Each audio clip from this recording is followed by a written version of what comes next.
que es comentar un libro de Arnenés, Ecología, Comunidad y Estilos de Vida, y además mi artículo en este libro que se refiere a la influencia spinociana en el activismo ecopolítico de Arnenés. O sea, yo saqué de este libro, algunas ideas que también están desarrolladas en mi artículo acá.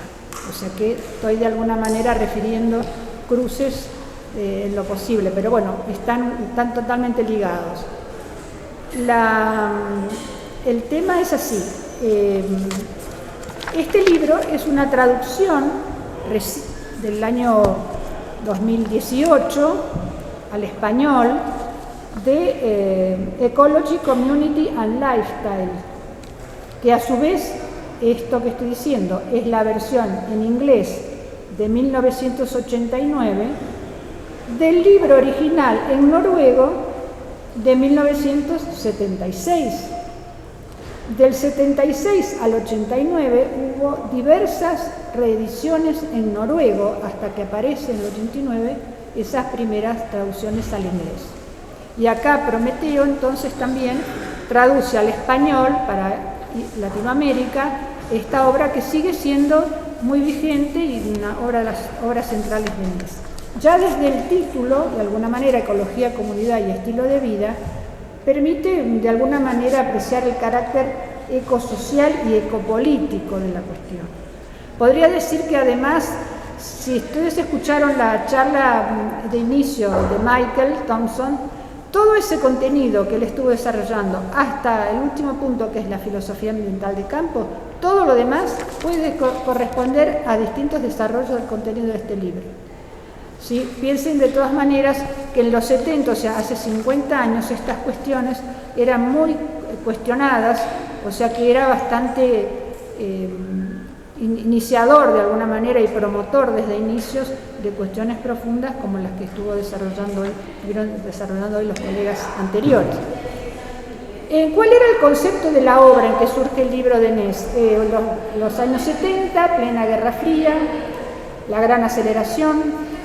En el año 69, después de 30 años de ser titular de la cátedra de filosofía en la Universidad de Oslo, el profesor más joven que tuvo la cátedra, deja prematuramente el cargo para dedicarse de alguna manera, a las cuestiones de los requerimientos de su ecosofía y de promover cambios con respecto a la crisis socioambiental.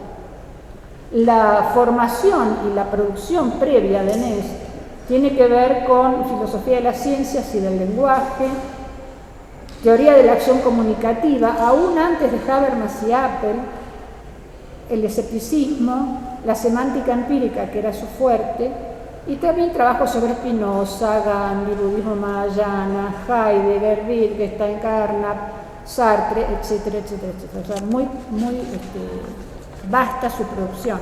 Pensar que Springer en el 2005 imprime unos Selected Works of Arnenés, solamente de Selected Works son 10 tomos, 10 volúmenes, o sea que realmente su obra es muy amplia. Por un lado, él estaba cuestionando un poco el rol que se les estaba atribuyendo a los ecólogos, en el sentido de que de alguna manera se los orientaba al cuidado de la salud y la vida opulenta de los habitantes de los países desarrollados, sin mucha atención a las situaciones del tercer mundo. O sea, esto es lo que marca lo superficial, o sea, lo más chato de lo profundo. Lo profundo para él sería asumir también otros principios sobre diversidad, simbiosis, justicia social, etc. Cuestiones que tienen que ver con la diversidad cultural, no solamente sobre los sectores más favorecidos. Esto lo aclaro porque en general se dice que ha habido muchas críticas. ¿Cuán profunda es la ecología profunda? Si hay muchos otros movimientos más profundos. Nunca pretendió ser el movimiento más profundo, sino que la superficial o profundo se entiende exclusivamente en el contexto de esta comparación entre estos ambientalismos que los 70 se estaban proponiendo, en estos ecologistas. Nunca pretendió ser más profundo que el feminismo, ni que la ecología social, ni que la economía ecológica, ni que el arte de la tierra, etcétera, etcétera. ¿Sí? Pero bueno, así fue como caracterizado. Otra observación que podría hacerme sobre la conferencia de Estocolmo y que está, quiero decir, acá en todos los contenidos de su propuesta de los movimientos ambientales y de la ecología profunda, en Estocolmo, Tang Ke, jefe de la delegación de China Popular a la conferencia de Estocolmo, enuncia algo que quedó como el principio quinto de la declaración: de todas las cosas del mundo, los seres humanos son los más valiosos. Una expresión que hoy en día sería difícil de encontrar en una declaración así. Pero bueno, en ese momento era naturalmente totalmente obvio. Y de alguna manera Anés siente la necesidad de presentar cierto igualitarismo biosférico en principio, ¿sí? Frente a este antropocentrismo demasiado fuerte. Igualitarismo biosférico en principio, con esta agregada del principio, porque como reconocimiento de que toda práctica real implica algún grado de matanza, de explotación y supresión.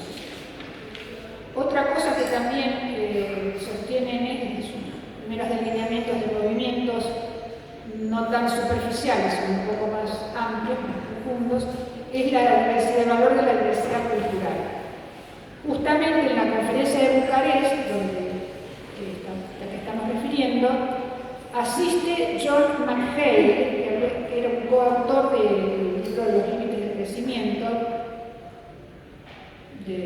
informe Meadows, ¿no? Del informe Roma que mencionó Roy. Y John McHale sostiene que el mundo no necesitaba una revolución social, espiritual o de estilo de vida, sino una revolución del diseño impulsada por la tecnología. Y bueno, evidentemente a Anés esto le resulta insuficiente, por tanto estaba como reflejando un estilo de vida bastante uniforme, más bien eurocéntrico, tecnológico, centrado en lo tecnológico, en la remediación de un daño, pero no en ir a las causas, que es también lo que es Shalom, ¿no? Shalom de alguna manera es un ambientalismo reformista que resuelve un daño, obviamente es absolutamente necesario, pero sin dedicarse a profundizar las causas culturales, espirituales, filosóficas de la problemática. Entonces, de alguna manera, en esa está esta cosa de proponer una mayor amplitud cultural. Justamente la expresión deep ecologist, o sea, profundos, que él toma en su propuesta, dice: yo tomo la expresión deep ecology de unos jóvenes ambientalistas noruegos. ¿Qué pasaba en Noruega en ese momento? En septiembre del 72 había un referendo, el primer referendo, para determinar si Noruega se integra o no en la Comunidad Económica Europea. Y los deep ecologists estaban por el no, como también Armenés. ¿Por qué por el no?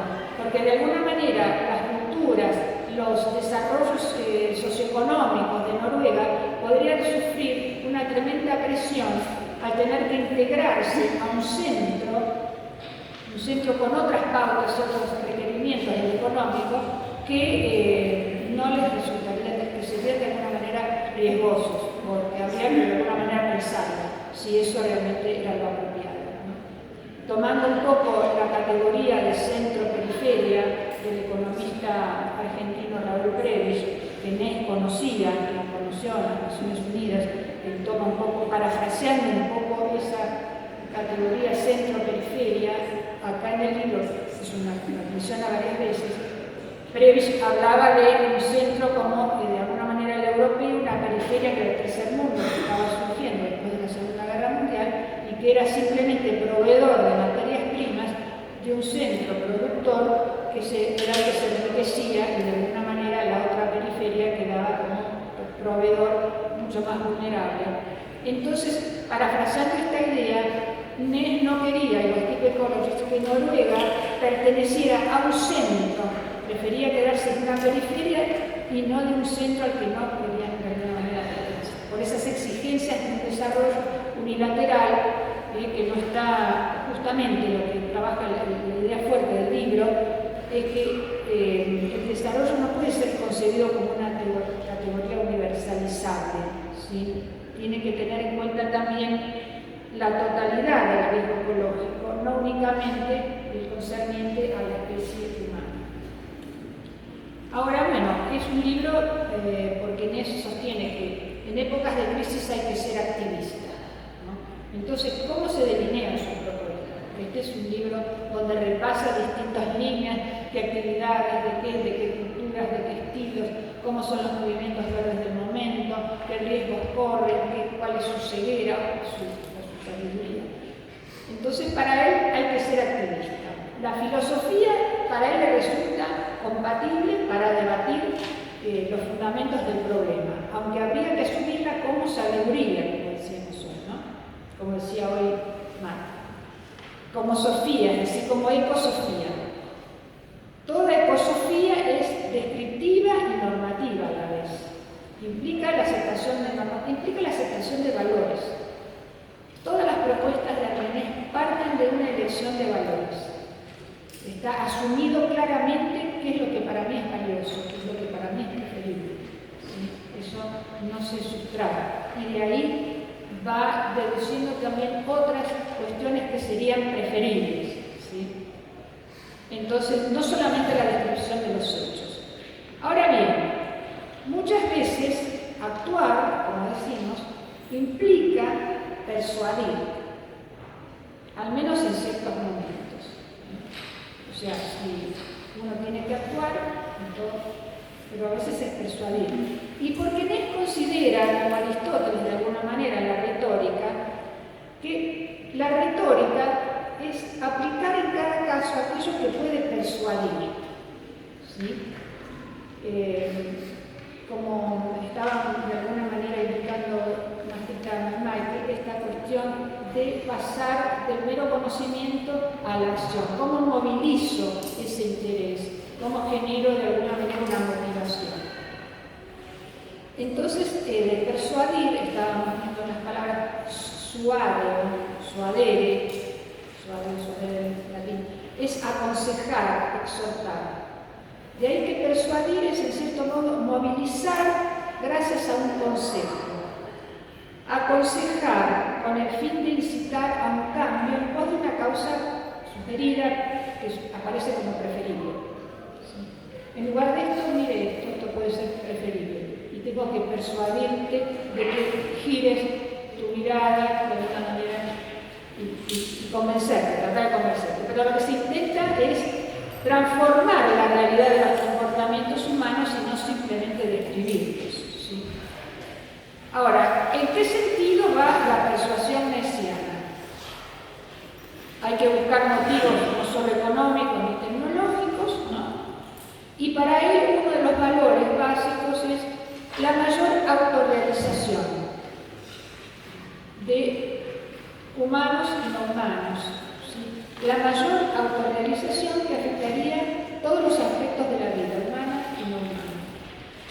¿De dónde sale esta autorrealización, autodespliegue, potenciación de sí mismo? Ya aparece de alguna manera la influencia spinociana, además de la influencia del budismo mahayana, la influencia también de William James, el psicólogo pragmatista, ¿sí? Esta cosa de autodesplegarse, dejar mi yo corporal y ampliando a mi yo social y ahí también a mi yo espiritual y desarrollar además otras potencialidades latentes lo más posible. Esta idea de un ser potente es de alguna manera lo que yo tomé para mi artículo del libro de Panteín,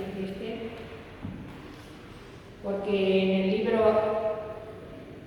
acá el mayor autor citado es Spinoza. Esta versión en español no tiene las referencias atrás, como en la versión en inglés donde dice cada autor, cada idea, cada palabra, cada concepto, en qué partes del libro está puesto. Esta no lo tiene. Entonces, pero en la versión en inglés se puede ver que la mayor cantidad de referencias o de citas las tiene Spinoza. Por eso digo, bueno, voy a lo voy a tener en cuenta. Entonces, en el libro, ustedes van a encontrar, lo pueden buscar, una serie de esquemas estrafalarios, como cosas así como deducciones raras. ¿Qué será esto? Este esquema. Parece casi tan como los esquemas de la filosofía ambiental de campo, con los gráficos y las flechitas.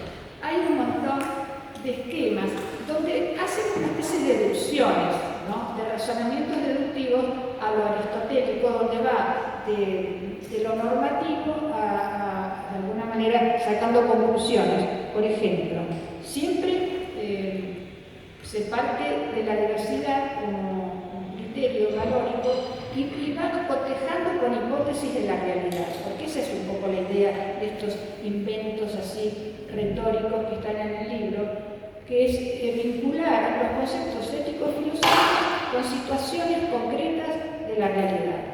Por ejemplo, la diversidad de vida incrementa las autorrealizaciones potenciales. Entonces, de ahí deduce diversidad de vida, apoyando la diversidad de vida. Otra hipótesis, la complejidad de vida incrementa las autorrealizaciones potenciales. Valoremos la complejidad. Los recursos vitales de la Tierra son limitados, esa es una hipótesis. Otra hipótesis.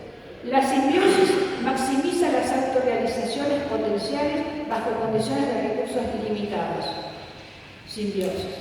Y así validando, ¿sí? esta idea. Puede ser el tema de la necesidad de cooperación y de autosuficiencia local, el tema de la autosuficiencia, bueno, autonomía, entonces va de autonomía local, no a la centralización, autosuficiencia local y cooperación, etcétera, etcétera, vinculando un poco de esta idea de lo potente, de la potencia, ¿sí? Tanto en la naturaleza como en la... Y también de cómo llevo, además de estas ideas, cómo promueve que haya de alguna manera experiencias de identificación.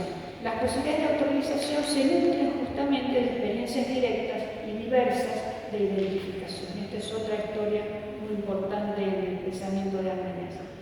La identificación puede ser con la trama de la vida o la continuidad de la vida, el lo viviente, lo humano, pero también me abre un orden que nos excede, que nos precede, un orden de la realidad que es potencia y positivismo absoluto. Dios, diríamos, preguntaríamos. Bueno, Ness no es proclive a explayarse sobre Dios, menos aún como una realidad ligada a una religión personal particular. En general usa el término en un sentido más amplio o en esta referencia que le quiero explícita. La palabra Dios está tan cargada de ideas preconcebidas que no encuentro utilidad en utilizarla yo mismo, pero si tuviera que hacerlo, elegiría una terminología como la adoptada por Spinoza. Entonces, teniendo en cuenta, acá salvo la influencia de Spinoza en el artículo antes de seguir, teniendo en cuenta la idea spinociana de Dios como sustancia, como potencia, ¿sí? Spinoza, recuerden que decía, la potencia de Dios es su misma esencia. En ese es muy importante este ser potente, este ser proactivo.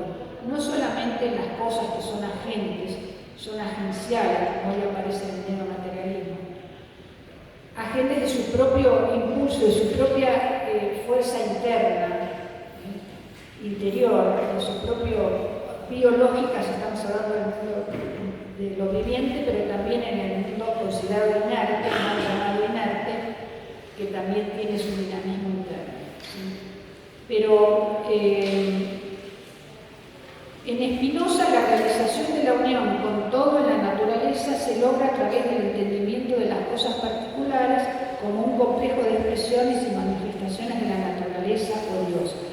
El activismo, el ser potente, también lo aplica mucho a lo humano, puesto que él está viendo una actitud humana muy, de alguna manera, inactiva, poco motivada, sobre todo con las cuestiones del ambientalismo, y está de alguna manera queriendo promover esta potencialidad que todos deben ser más proactivos.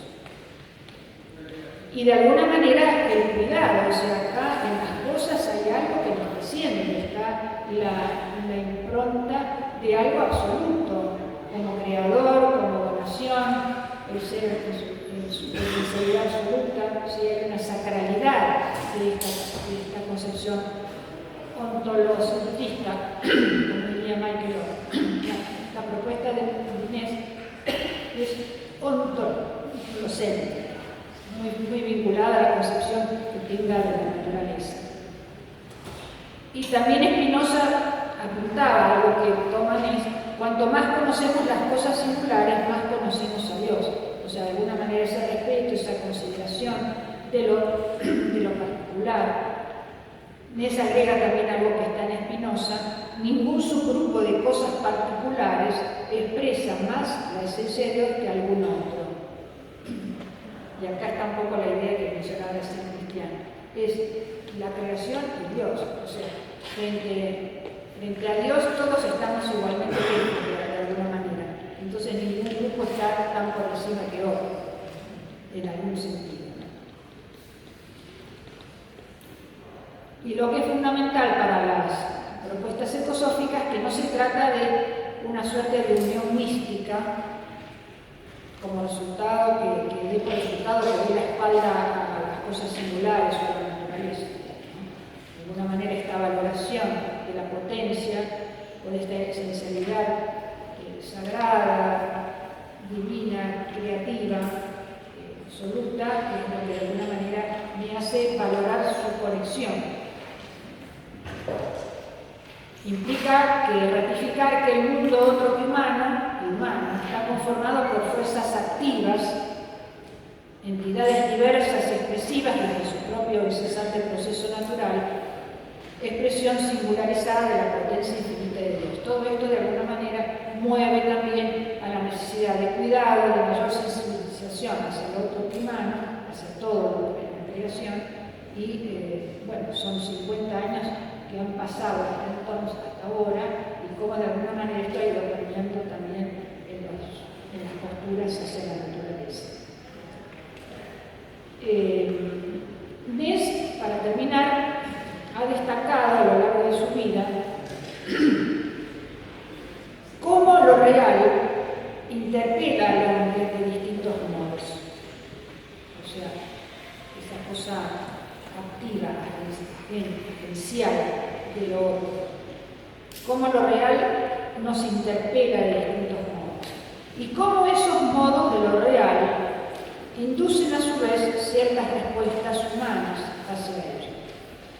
La identificación, entonces, en contra de las críticas de antropomorfismo que se han hecho, que se siguen haciendo, no reduce una identificación con el otro, un reconocimiento del otro, no es una mera proyección mía, no reduce al otro a una mera proyección de mí misma. Se trata más bien de estar juntos, intimando con una multitud de seres distintos, humanos o no. Lo que les pasa a los otros no es idéntico a lo que nos pasa, pero podemos no ser indiferentes a ellos. Los intereses de uno y otro no son idénticos, pero pueden experimentarse aspectos como similares. O sea, yo puedo reconocer algo, un sentido en lo otro que humano, no es una mera proyección de mi sentido. Está muy lejos la postura de Arnemes de ser un constructivismo desde el lenguaje o un constructivismo como en algunas posturas del postmodernismo, ¿verdad? Y entonces, para terminar, el ser ecológico es el sí mismo que está en diálogo con estas diferencias. El ser ecológico ya está con mayúsculas, ¿sí? Este ser ecológico que es una construcción, una posibilidad, algo que nos abre por supuesto, a la integración justa con lo humano y a la integración justa con lo no humano. El self ecológico está en diálogo con esas diferencias.